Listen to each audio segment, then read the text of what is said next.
Sen de mi Brutus? Sezar bu lafı gerçekten söyledi mi ölürken? Sezar suikastinden bahsedeceğiz. Sezar'ın hayatından bahsedeceğiz. Aşklarından, ihtiraslarından, hastalıklarından bahsedeceğiz. Kısacası Sezar'ın bütün hayatını mercek altına alıyoruz. Hadi gelin başlayalım.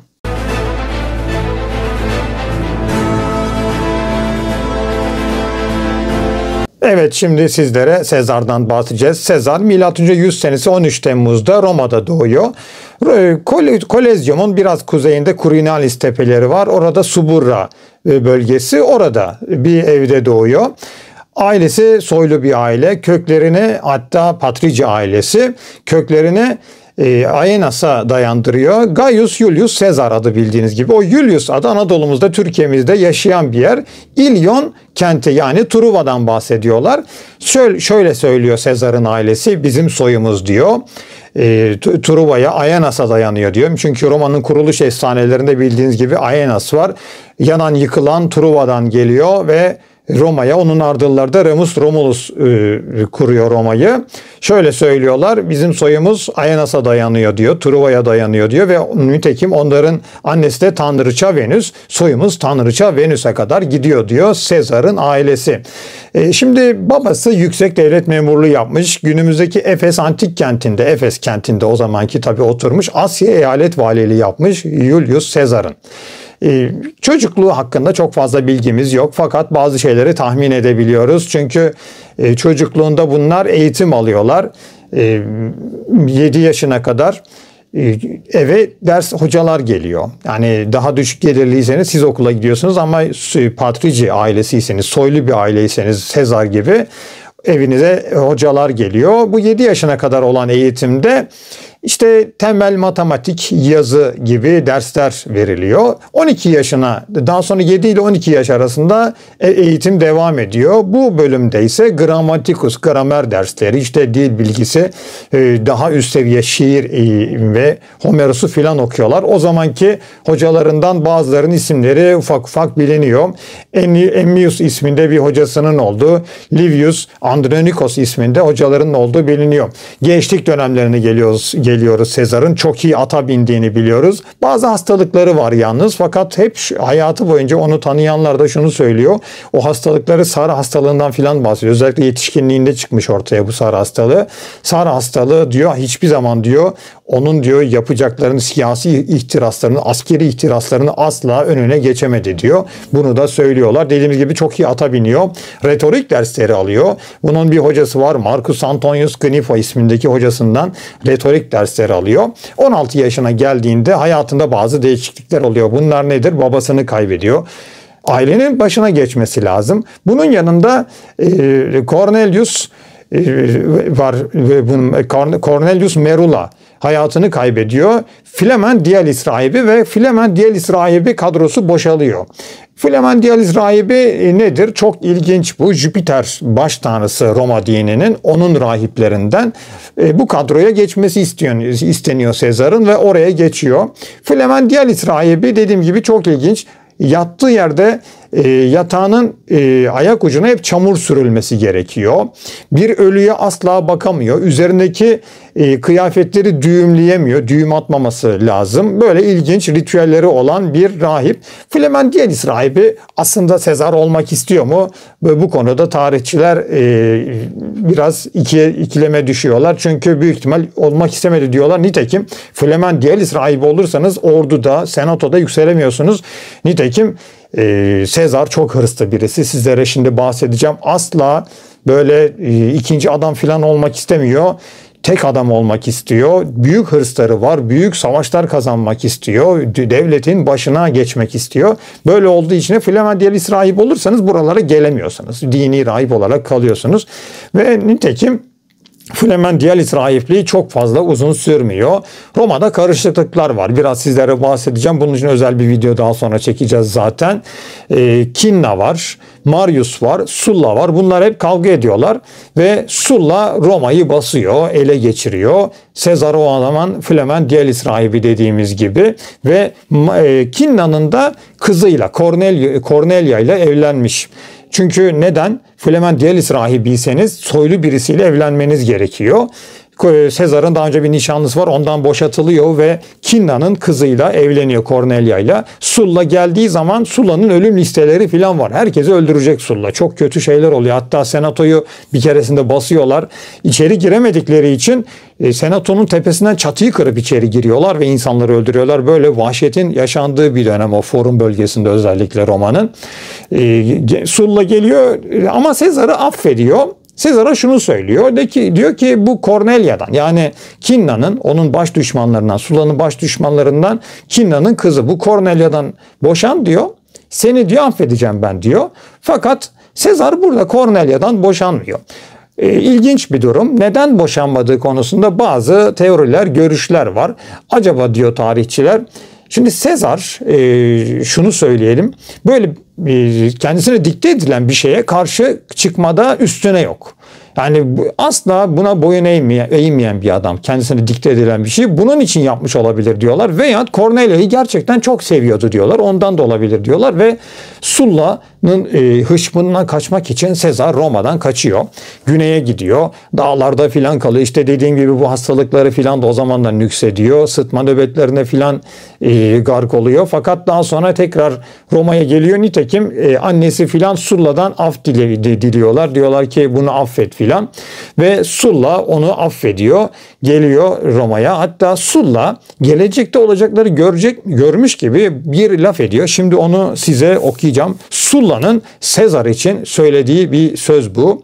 Unutmayın, kurtarmak için çabaladığınız bu delikanlı bir gün benimle birlikte muhafaza etmeye çalıştığınız aristokrasiyi yok edecek. Sezar'ın içinde çok sayıda Marius görüyorum diyor Sulla ve daha sonrasında Sezar çok rahat edemiyor Roma'da. Sulla yani bugün olmasa yarın yine öldürecek. Çünkü farklı partilerdenler bunlar. Yani hizipleşmeler var. Parti değil de daha çok Roma'da.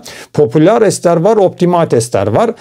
Populares sınıfında Sezar ama Sulla optimates sınıfında, farklı taraflardalar. Bugün değilse yarın beni bu öldürecek diyor ve Sezar askeri kariyerine cursus honorum'a başlıyor. Cursus honorum nedir?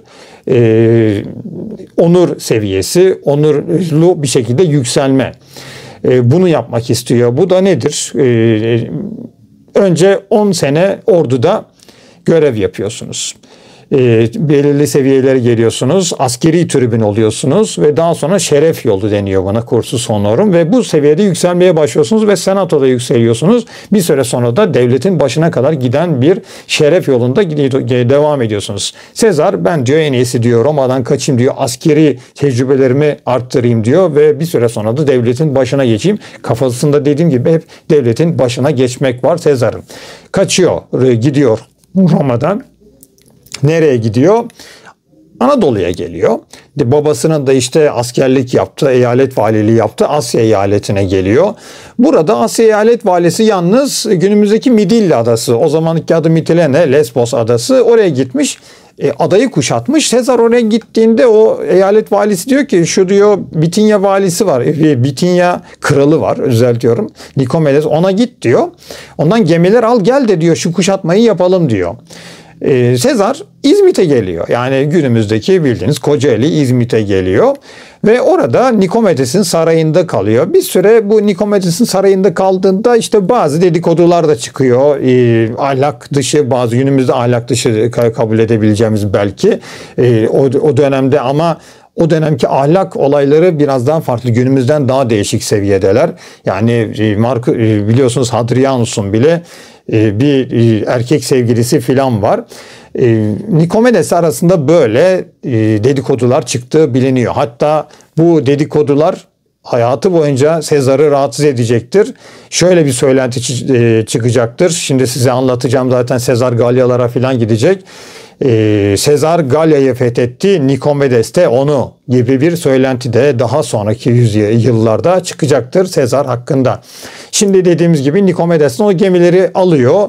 O Midilli adasını kuşatıyorlar. Burada harekatlara filan katılıyor Sezar. Daha sonra Sulla'nın öldüğü haberi geliyor ve Roma'ya gidiyor Sezar.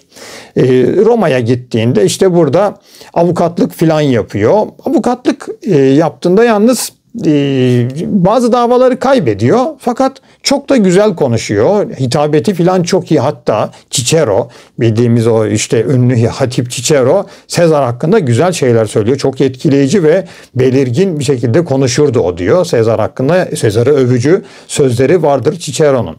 Bazı davaları dediğimiz gibi kaybediyor ama şan ve şöhreti hitabette artıyor. Fakat büyük ihtimalle belki de kendini daha da geliştirmek istiyor ve Rodos'a gidecek.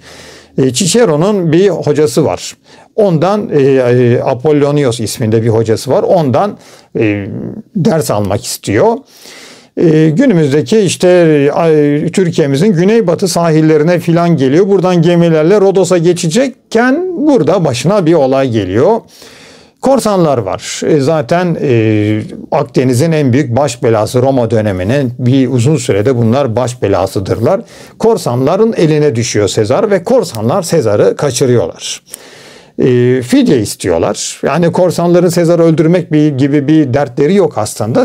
Fidye istiyorlar Sezar'dan. Diyorlar ki 20.000 talanton bize fidye ver, sonra ne yaparsan yap git diyorlar. Bize ama bu adamların senin, çünkü soylu biri olduğunu da anlıyor korsanlar bunun. Farkındalar. 20.000 talanton diyor, bu bize getirir diyor.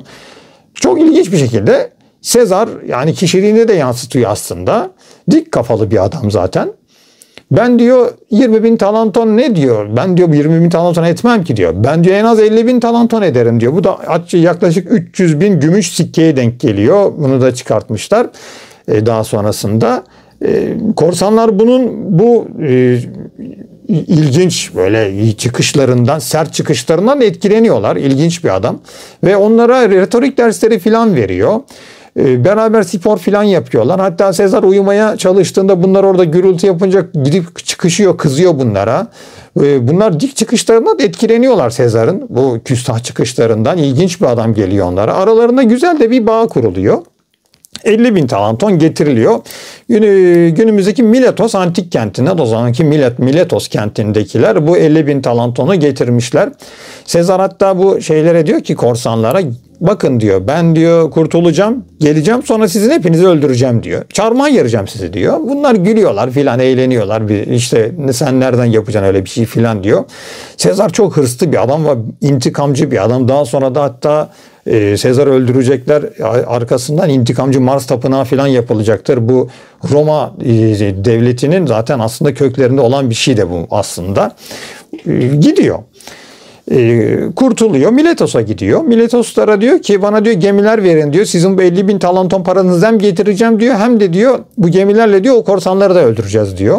Gerçekten Sezar o gemilerle korsanları buluyor. Alıyor bunları, Bergama'ya götürüyor. Bergama o zaman işte Asya eyalet valisi falan var oralarda.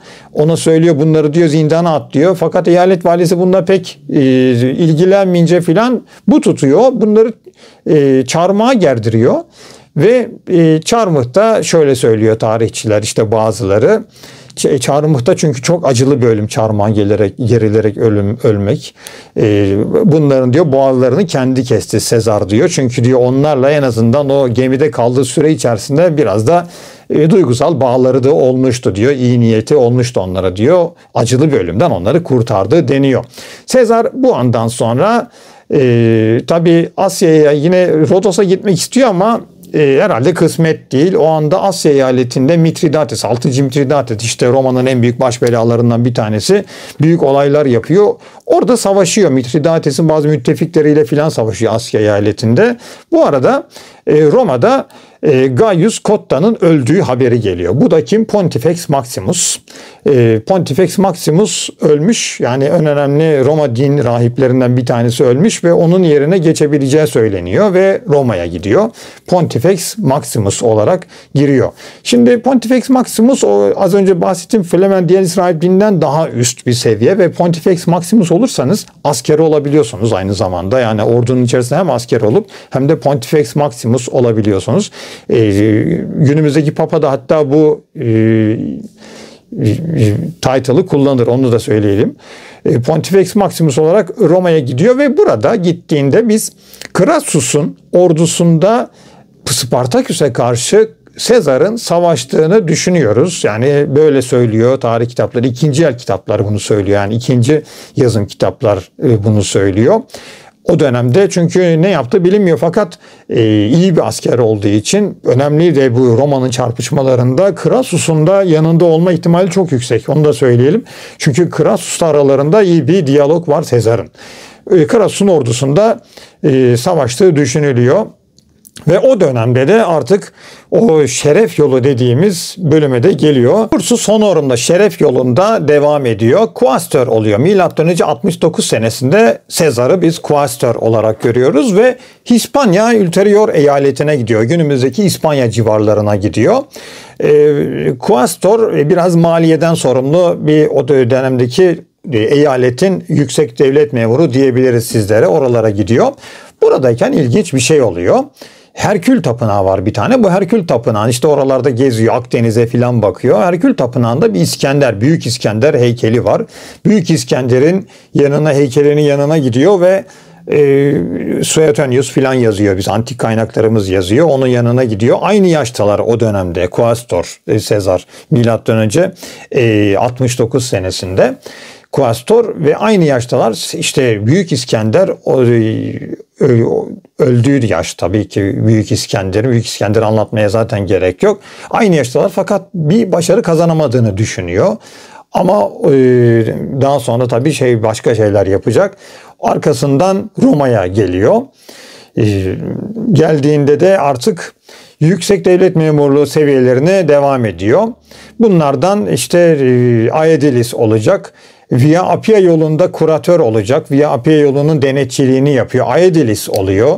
Milattan önce 65 senesinde Aedilis'tedir. Bir nevi belediye başkanlığı diyebiliriz. Burada işte önemli bazı görevlerde bulunuyor.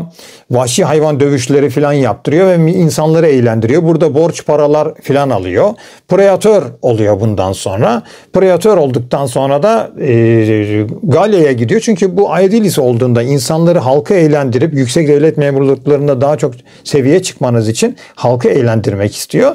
Bu da kolay olmuyor. Tabii bir yerlerden borç para almanız lazım. Borç paraları pek ödeyemeyecek duruma gelince de Preatör olduktan sonra Galya'ya gidiyor. Savaşlarda para kazanırım ben diyor bunları öderim diyor. Nitekim bunu da yapıyor zaten. Roma'ya tekrar geldiğinde milattan önce 59 senesinde biz Sezar'ı, Gaius Julius Sezar'ı artık konsül olarak görüyoruz. Daha önce bahsetmiştik. Roma'da yüksek devlet memurluklarının en tepesi konsüllük. Devleti iki kişi yönetiyor. Konsül bunlar birbirlerine karşı sorumlular. Birbirlerinin aldığı kararları veto edebiliyorlar. Bunlardan bir tanesi oluyor. Marcus Bibulus'la milattan önce 59 senesindeki konsüllüğü paylaşıyor. Fakat Sezar dediğimiz gibi çok hırslı bir adam. Böyle çok da Bibulus'la paylaşacak gibi değil. Hatta kavgalar filan çıkıyor. Şunu da söylüyorlar. Bibulus'ta o dönemde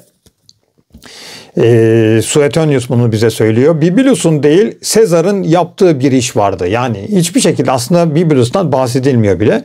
Bibulus'un yılında hiçbir şey yapıldığına katılamıyorum diyor. Yani Bibulus'tan hiç bahsedilmiyor bile. Hatta Julius ve Sezar'ın yılı. Çünkü Roma'da şöyle bir şey var. Yılları günümüzdeki milattan önce 59-50 gibi biz söylüyoruz ama onlar şöyle söylüyordu. İşte Bibulus'la Sezar'ın konsüllük yaptığı yılı o şekilde tanımlıyorlar.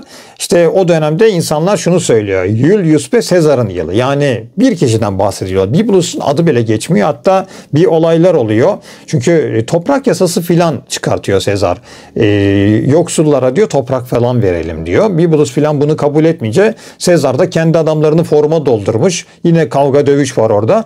Bibulus da geliyor. İşte orada yürümeye filan çalışırken Roma'da çok eğlenceli bir yer. Tuhaf, trajikomik veya komik olaylar da oluyor.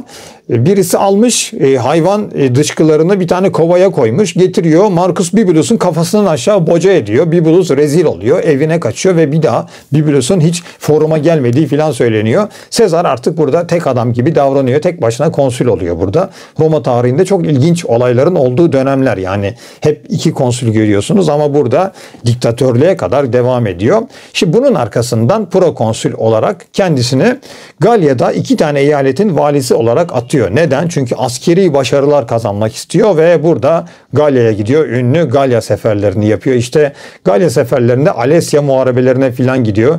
Vercingetorix denen Galya kralını Roma'ya getiriyor daha sonrasında. Zafer törenleri filan yapılıyor burada. Alesya muharebesi çok ilginç bir muharebedir. Onu daha detaylıca anlatırız sizlere. Ortasına kuşatmıştır Vercingetorix'i. Etrafına hendekler kazdırmıştır. Daha sonra kendisinin kaldığı diğer tarafa da hendekler kazdırıp kuşatma altındaki orduyu tekrar kendisi de kuşatmıştır. İlginç bir savaş taktiğiyle yenecektir Vercingetorix'i zaten. Galya'da savaş kazandığı zaferler aynı zamanda Sezar ilginç bir şekilde bugüne kadar hiçbir konsülün, generalin, komutanın Roma'da yapmadığı bir şekilde yazar ve bunları Roma'ya gönderir. Bir propagandacıdır Sezar her şeyden önce zaten. Bunu da söylememiz lazım. En büyük propagandacısıdır zaten Roma'nın. Roma'da bu yazdıkları da çok güzel bir şekilde yazıyor. Zaten kendisi hitabet uzmanı da olduğu için bunları da güzel yazıyor. Roma'da bunlar insanlar okuyorlar ve bu Galya savaşlarında Roma orduları ilk kez Britanya'ya da çıkacaklardır. İlk çıktığında gemileri filan batıyor ama ikinci bir saldırısı var Britanya'ya. Günümüzdeki Colchester taraflarına filan gittiği düşünülüyor o zaman Sezar'ın. Fakat orada çok tutunamayacaklar. Daha sonra Claudius, İmparator Claudius döneminde aslında Roma orayı eyalet haline getirecektir. Yani Britanya'ya kadar da gitmiş Sezar. Daha sonra tabii işler karışıyor. Burada tabii Triumvirlik olayı da var. Şimdi bunlar ne yapıyorlar? Dediğimiz gibi Crassus vardı, Pompeius var. Bu konsüllük döneminde Sezar şunu yapıyor. Crassus'ta Pompeius çok güçlüler bunlar ve Pompeius'ta ordu var, Crassus'ta para var. Ama ikisi anlaşamıyorlar. Sezar diyor ki ben sizi anlaştırırım diyor. Bir araya gelin diyor. Ben diyor bir yani yapıştırıcı görevi görüyor ve üçlü bir müttefik ittifaklık kuruyorlar. Birinci Triumvirlik kuruyorlar. Aslında bu illegal bir olay fakat Sezar bu Pompeius ve Crassus'a yardım edince bu Triumvirliğin olduğu ortaya çıkıyor. Senatoya karşı güçlü olmak için bunu yapıyorlar aslında. Söz bizim olsun. İstediğimiz her şeyi yaptıralım diye birinci Triumvirliği yaptırıyorlar. Fakat Sezar bu Galya seferlerindeyken bu birinci Triumvirlik bozuluyor. Çünkü neden? Triumvirlik biraz daha güçlensin diye Sezar kendi kızını Pompeius'a vermiş, evlendirmiş Julia'yı. Bu Julia ölüyor. Oradan eli boşa çıkıyor. Bunun yanında Triumvirliğin diğer adamı Crassus'ta ben şan şöhret kazanacağım diye işte gitmiş bu da bizim Harran taraflarında Partlarla savaşıyor. Partlarla savaşında mahvediyorlar bunu. Hatta Roma kartallarını filan çaldırıyorlar o dönemde ve Crassus da ölüyor. Birinci Triumvirlik dağılıp gidiyor. O anda Sezar Galya'da bu savaşları filan yapıyor. Savaşları bitiriyor. Artık Roma'ya gelecek. Bu anda işte dediğim gibi birinci Triumvirlik bitmiş. Güçlü adam Pompeius Roma'da. İki hizipleşme oluyor burada. Sezar ve Pompeius. Yukarıdan Sezar şimdi Galya taraflarından Roma'ya gelecek. Roma'dakiler korkuyorlar. Şimdi diyorlar ki Sezar'a ordunu terhis et diyorlar. Terhis et çünkü Sezar'ın üzerinde bazı suçlamalar var. Sezar bunları kabul etmiyor. Diyorlar ki üniformanı çıkar, ordunu terhis et, gel senatoya toganı giy, burada bu avukatlarla birlikte bu suçlamalarda burada bu şekilde kurtul diyorlar. Sezar tabii akıllı adam, oraya gelirse bu işlerin öyle olmayacağının farkında, ordusunu terhis etmiyor. Bir lejyonla Rubikon denilen bir nehri geçiyor ki bu şu demek: ben Roma'ya geliyorum, Roma'yı basacağım, Sulla'nın yaptığı gibi Roma'yı ele geçireceğim, askeri darbe yapacağım diyor ve nitekim bunu yapıyor. Roma'ya geleceği haberi alınıyor. Bazı muharebeler oluyor, onları kazanıyor ve Pompeius var Roma'da. Pompeius Roma'dan kaçıyor. Geliyor. Pompeius'un bazı destekçileri var. İspanya'ya gitmişler bunlar. Sezar önce İspanya'ya gidiyor. İspanya'da bunları yeniyor. Tekrar Roma'ya geldikten sonra Pompeius'un üstüne gidiyor bundan sonra. Pompeius'la Pharsalos'ta bir savaş yapıyorlar. İki güç odağı artık. Pompeius'u burada yendikten sonra Pompeius kaçıyor. Pharsalos'ta Sezar'ın ordusu 20.000 kişi civarıyken Pompeius'un ordusunun 40.000 kişi, aslında yaklaşık 2 katı olduğu düşünülür. Bazı söylencelere göre farklı görüşler de var. Fakat Sezar akıllı taktikleriyle Pompeius'u yeniyor. Aslında Pompeius da çok önemli bir generalidir zaten Roma'nın. Hatta 6. Mitridates'te, az sonra anlatacağım, o bölüme biraz geleceğiz. 6. Mitridates'te büyük savaşları olmuştur. Çok büyük generalleri aslında Roma'nın. Fakat Pompeius o dediğimiz gibi şeref yolunu takip etmiş birisi değildir. O yüzden sorunlar olmuştur aralarında. Şimdi Pompeius Mısır'a kaçıyor. Sezar da onun peşinden gidiyor. Mısır'a gittiğinde Pompeius'u öldürmüşler. O dönemde işte Ptolemaios hanedanı var. 7. Kleopatra var. 13. Ptolemaios falan var. Onlar öldürmüşler Pompeius'u ve diyorlar ki biz bunu öldürdük. Sezar onlara tabii kötü davranıyor. Aslında üzülüyor. Yani her ne kadar savaş da yapsalar, Pompeius çünkü en önemli Roma generallerinden bir tanesi. Bir Roma generalini, bir Roma vatandaşını öldürmelerine asla istemiyor. Ve Ptolemaios hanedanında da iç karışıklıklar var. Sezar bu olaya da müdahil oluyor ve 7. Kleopatra'nın haklarını savunuyor. Hatta Kleopatra ile burada bir aşk yaşadı. Ondan bir çocuğunun olduğu, Sezaryon denen bir çocuğunun olduğu biliniyor. Burada bu olayları yaptıktan sonra Roma'ya dönecek, fakat Anadolu'da bazı iç karışıklıklar çıkmış. Bunlar da neler? 6. Mitridades var. Roma'ya kan kusturan bir lider diyelim.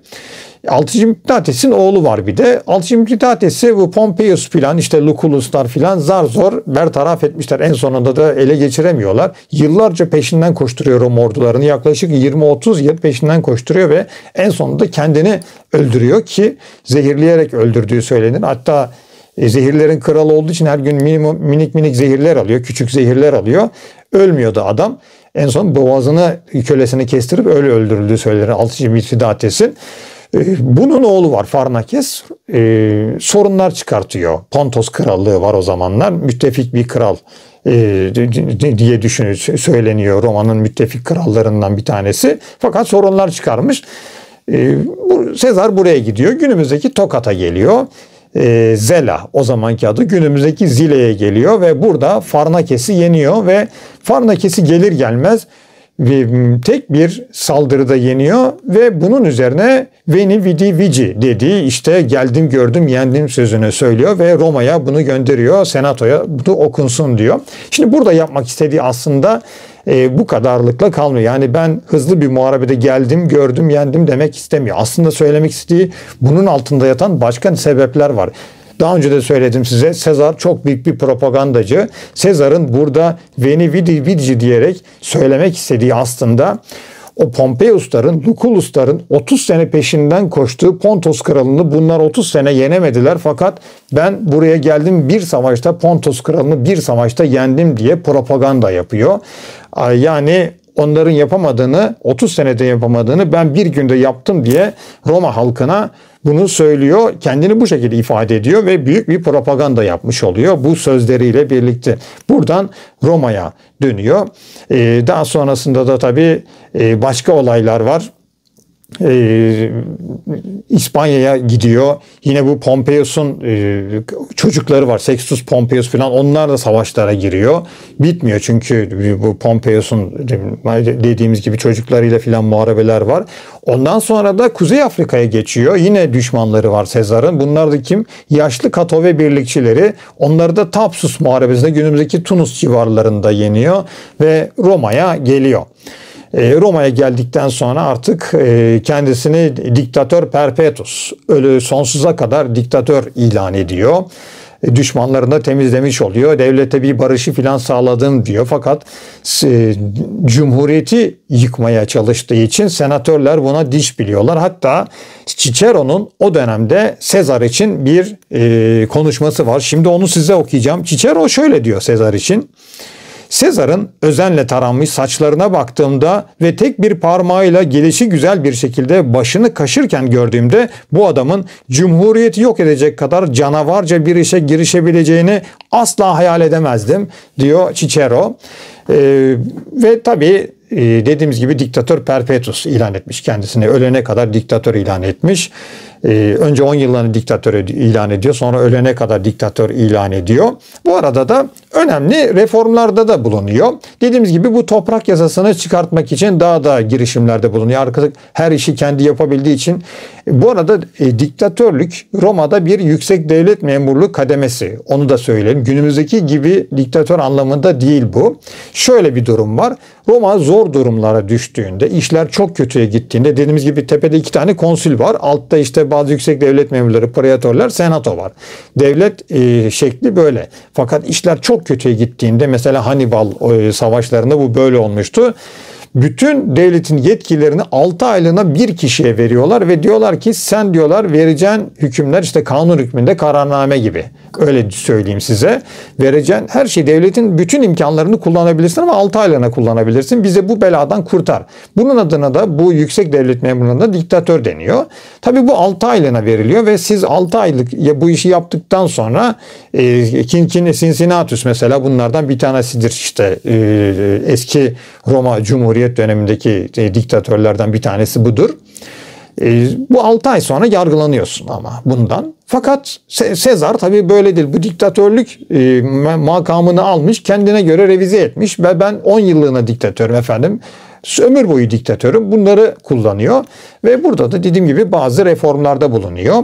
İşte toprak yasası çıkartıyor. Senatonun mevcudunu 900 kişiye çıkartıyor. Takvimi değiştiriyor. Günümüzde kullandığımız takvimin çok benzerini yapıyor. Julian takvimini yapıyor. Daha sonra Gregorian takvimi olarak değişecektir. Papalardan bir tanesi bunu revize edecektir. Fakat Sezar'ın yaptığı takvimi günümüzde hala kullanıyoruz.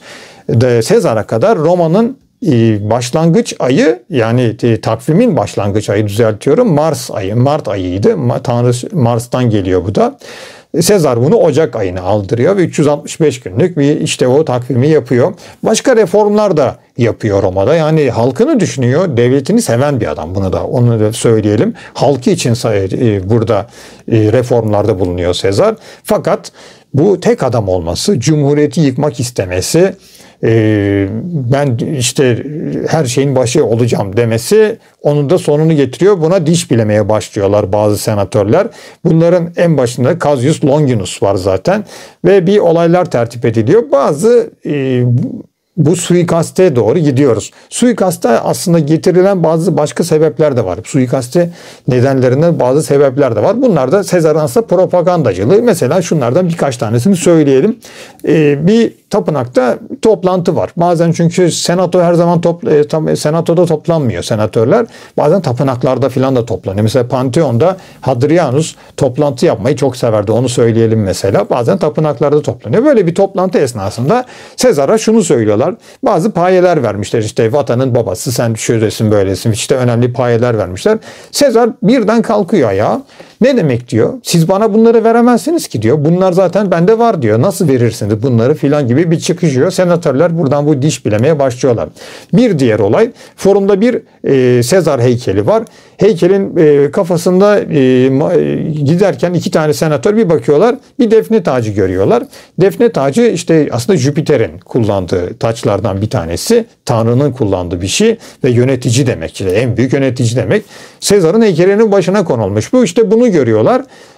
Ondan sonrasında Via Appia yolunda Sezar üstünde gelirken bunu birileri imparator diye selamlıyor. Yani çok büyük, en üst yönetici olarak imperium yetkisini kullanıyor. Yani devletin diktatör olarak devamlı selamlanıyor. İşte böyle olunca 2 tane de senatoda buna söylüyorlar. Seni böyle selamlamışlar deyince Sezar bunlar hakkında soruşturma açıyor. İşte diyor siz diyor bana hakaret ediyorsunuz filan diyor. İşte suikaste diyor. Aslında bu olaylar onu götürüyor. 15 Mart M.Ö. 44 tarihinde bu senatörler Sezar'ı öldürmek için bir teşkilatlanmaya başlıyorlar. Önce bunu nerede yapacaklarını düşünüyorlar. Diyorlar ki herkesin gördüğü bir yerde yapalım biz bu suikasti diyorlar ki bu adamın öldüğünü herkes görsün.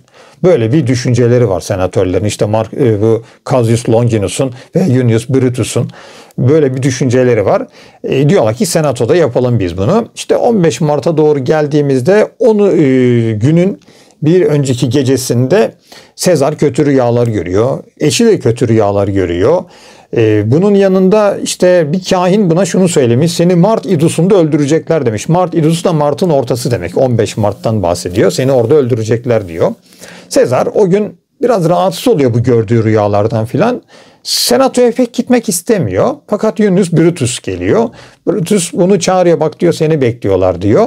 O günde günümüzdeki forumda bir senato binası var. Kurya Bazilikası. Orası değil zaten. Ama orada olan bir senato var. O senato tadilatta olduğu için senato Pompeius tiyatrosu var. Pompeius tiyatrosunda toplanıyor o gün senato. Oraya gidecek. Ve oraya gidiyorlar. İçeri girmeden önce Sezar'a birisi bir rulo getiriyor. Bu da aslında o tanıdığı birisi, orada yazmış adam. Bu şeyleri filan biliyor. Pompeius'ların filan da arkadaşı bu. İçeriden de bilgi alıyor herhalde. Seni bugün öldürecekler senatoda diyor ama Sezar bunu alıyor. Bu benden yine bir şey istiyor filan diyor herhalde. Sol eline alıyor. Halbuki onu okusa bu iş olmayacak. İçeri giriyor. Bu adam da ona veren aslında Knidos'tudur bu arada. Artemidoros bunu veren. Knidos'tu birisi bu arada. Daha sonra hatta Augustus bu olaydan dolayı Knidos'un vergi vermesini falan istemeyecektir. Öyle payeler verecektir Knidos'a, günümüzdeki Knidos kentine. Bu olay oluyor. İçeri giriyor. İçeride işte senato toplantısı falan olacak. Birisi geliyor bunun yanına. Şunu söylüyor, işte herhalde torpil yaptırmasını filan istiyor. Ben sana bunu vermeyeceğim filan diyor. O anda bunun togasını çekiyor. Sezar'ın togasını çekiyor. Marcus isminde birisi. Sezar bu bir saldırı, bu bir vahşet, bu ne vahşilik gibi bir şey söylüyor orada. Onun arkasından zaten olay teşkilatlanmış. Bunu o Cassius Longinus filan üzerine üşüşüyorlar. Kaska kardeşler var. Kaskalardan birisi hançerini saplıyor. Daha sonrasında Sezar yere düşüyor. Diğerleri üzerine üşüştüğünde Brutus var. Brutus'e şöyle bir şey söylüyor. Kaisu teknon dediğini söylüyor tarih kitapları bize. Bu ne demek? Sen de mi oğlum gibi bir şekilde çevrilebilir. Fakat bu daha çok şuna çevriliyor. Bunun uzmanları bunu söylüyor. Roma tarih yazarları, ikinci el yazarlarımız filan bunu söylüyor. Senin de başına gelecek, gününü görürsün gibi bir söz söylediği düşünüyor. Kaisu teknonun aslında bu anlama geldi. Çünkü eski Yunanca bir söz bu. Kendi aralarında eski Yunanca konuşuyorlar, antik Yunanca konuşuyorlar. Bu da bir entelektüellik seviyesi. Çünkü Latince'de bazı sözleri yapamıyorsunuz ama söz sanatını eski Yunanca'da bunu yapabiliyorsunuz ve Kaisu teknon eski Yunanca böyle bir söz söylüyor. Bu daha sonra işte Shakespeare tarafından filan Sendemi Brutus'e evrilmiştir. Fakat asla Sendemi Brutus demedi. Onu bizim takipçilerimizin özellikle bilmesini isterim. Bunu söylüyor ve 23 yerinden bıçaklanıyor. Sezar orada öldürülüyor. Evine götürülüyor. Daha sonra yakılmak için foruma getiriliyor. Şu an forumda burada bir videosunu veririz. O işte kimisi burada yatıyor, mezarı orada, yok burada yakıldı filan denil, üzerine çiçek konulan bir yer var Roma forumunda. Fakat orası, size şu kadarını söyleyeyim. Sezar'ın yakılmak için katafalka konulduğu yer, oradan götürülüyor. Bir odun yığını üzerinde götürülüyor. Campus Martius da yakılacak. Sezar orada yakılacak. Fakat oraya götürülürken iki kişi çıkıyor ortaya ve bunlar o odun yığınının üstüne ateş atmaya başlıyorlar. Bu iki kişinin daha sonrasında söylencelere göre, biraz da mitolojik söylencelere göre devamlı forumda ortaya çıkan Castor ve Pollux ikiz kardeşler. İşte ikizler burcu oradan gelir. Gökyüzündeki astronomi ile alakalı bir durum bu. Castor Pollux'un tekrar ortaya çıktığı ve Roma efsanelerinde oldu. Çünkü bu Castor Pollux kardeşler zaman zaman ortaya çıkıyorlar. Mesela savaş bir yerde oluyor. Bunlar ortaya çıkıyor. Savaş kazanıldı diyorlar ve bir savaşta ortaya girip savaşın kazanılmasına yardımcı oluyorlar. Böyle bir şey bunların ortaya çıktı ve bunların yaktığı söyleniyor. Yaklaşık olarak Satürn Tapınağı'nın orada bir yerde Campus Martius'a doğru giderken Sezar'ın yakıldığı biliniyor. Daha sonrasında bunun bir villasına filan külleri gömülüyor. Size Sezar'dan biraz bahsettik. Dünya tarihine damgasını vurmuş birisi zaten. Her şeyden önce dediğimiz gibi ihtiraslı birisi. Devletin başına tek başına ben geçeceğim. İşte o konsüllüğü asla istemiyor. İki kişi dediğimiz gibi devleti yönetiyor ama burada asla olacak bir adam değil bu. Çocukluğundan beri hırslı bir adam. Dediğimiz gibi ihtiraslı bir adam, aynı zamanda hastalıkları da var. Sarazan çok bahsediliyor hayatında. Yalnız antik dönemde de şöyle bir şey var. Saralı insanlara biraz kutsal gözüyle bakıldığı da biliniyor. Onu da söyleyelim. Sizlere kısaca Sezar'dan, Gaius Julius Sezar'dan, onun hayatından ve bu suikast olayından, bu adamı niye öldürdüler, bunların detaylı bir şekilde bahsetmeye çalıştık. Görüşmek üzere.